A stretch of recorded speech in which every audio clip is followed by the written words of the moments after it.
Hai guys, perkenalkan saya Flaviani Adventus dari Universitas Taman Jagakarsa, jurusan Teknik Informatika. Dalam video kali ini saya ingin berbagi informasi tentang drone, emerging trends, and the application in geospatial information.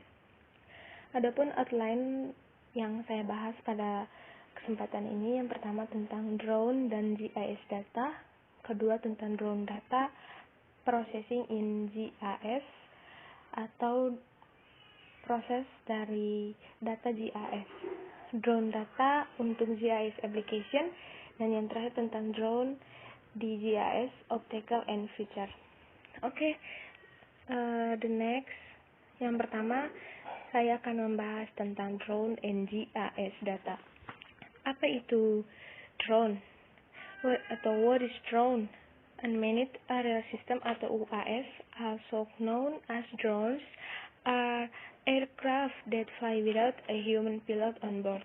Atau yang kita tahu, drone itu adalah pesawat tanpa awak.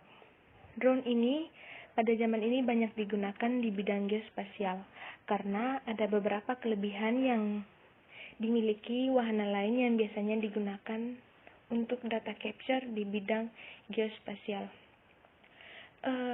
Menurut ESRI 2020, GIS adalah framework untuk mengumpulkan, mengelola, dan menganalisis data spasial.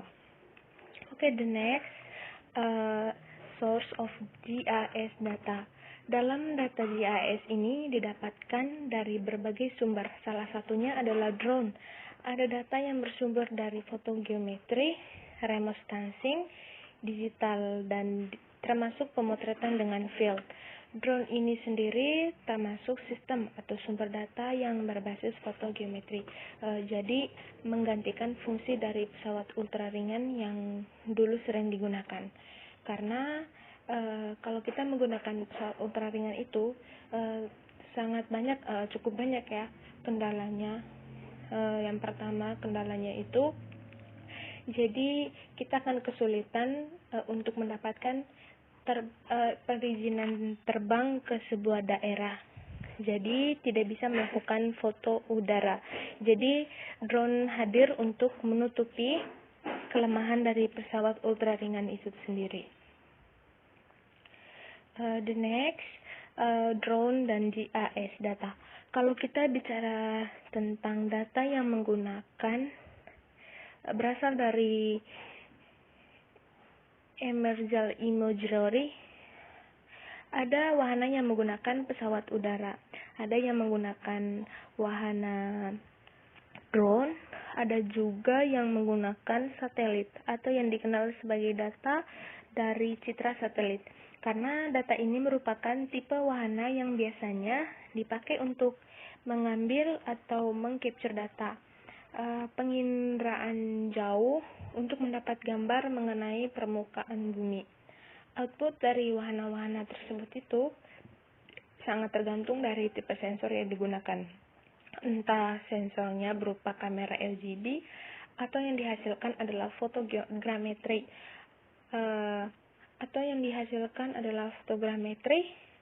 atau ada juga jenis sensor yang menggunakan LiDAR. Jadi LiDAR ini adalah salah satu teknologi terbaru dari sistem radar. LiDAR ini memiliki keunggulan dapat menembus awan. Kemudian pemotretannya tidak tergantung oleh situasi cuaca ataupun waktu. Jadi LiDAR ini bisa dilakukan kapan saja. Yang ketiga itu tentang raster data model. Dalam GIS ada dua input terbesar atau spesial. Yang pertama itu berbasis raster dan yang kedua itu berbasis vektor. Jadi data yang menggunakan drone, satelit maupun LiDAR itu tadi dikategorikan sebagai data berbasis raster. Drone dan processing di GIS. Kemudian di dalam pemrosesan data ini juga ada aerial photograph yang baik dihasilkan dari pesawat ultraringan maupun dengan menggunakan drone. Itu melakukan memerlukan beberapa perangkat, di antaranya kita harus memperhatikan kameranya, karena dalam hal ini kita membutuhkan kamera yang resolusinya spasial yang ultra high resolution. Selain kamera, perlu juga adanya GPS. Mengapa? Karena GPS ini penting, karena kita menggunakan data untuk high resolution. Data ultra high resolution itu membutuhkan data GPS yang very high precision, jadi sebaiknya digunakan data RTK untuk mendapatkan data posisi yang sangat akurat. Selain itu ada telemetry system, ada software untuk pemrosesan data. Apakah itu banyak digunakan komunitas Indonesia, entah Pix4D ataupun Agisoft. Drone data processing di GIS. Oke, selain perangkat keras yang tadi itu, juga ada beberapa software yang biasa dipakai untuk drone mapping. Ada Pix4D, ada Agisoft yang biasa kita pakai, dan ada juga Drone Deploy Drone Deploy, Skycats, dan juga yang lainnya.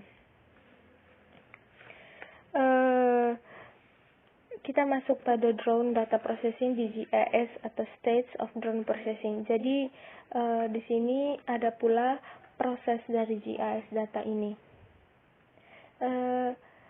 Tahapan-tahapan yang harus dilalui untuk geospasial yang paling penting itu, yang pertama menentukan rencana terbangnya, yang kedua penentuan ground control point atau GCP, data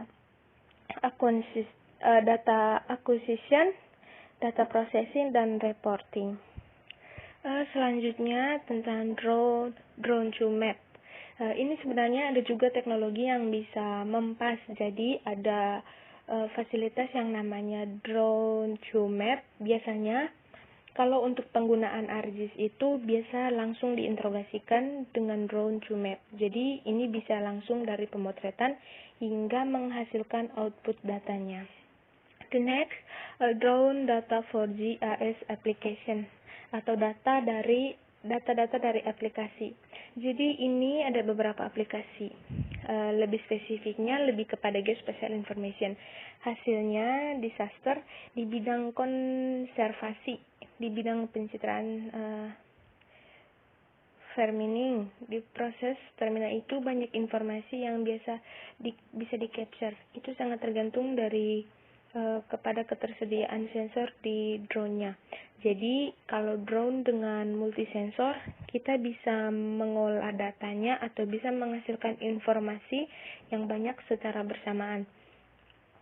Jadi bisa mendapatkan sekali terbang itu drone bisa mendapatkan banyak informasi. Ada beberapa contohnya. Ini ada di bagian bidang konservasi dan di bidang farming ya. Oke, the next, drone processing di industri. Ya, ada ini juga ada apa sih ini?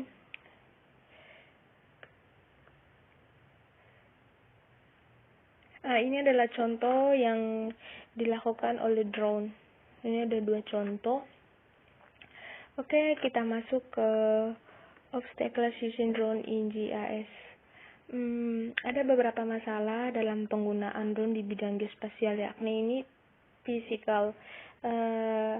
Jadi dalam physical ini ada batasannya atau cakupan terbangnya. Jadi drone ini punya batasan dan cakupan terbangnya.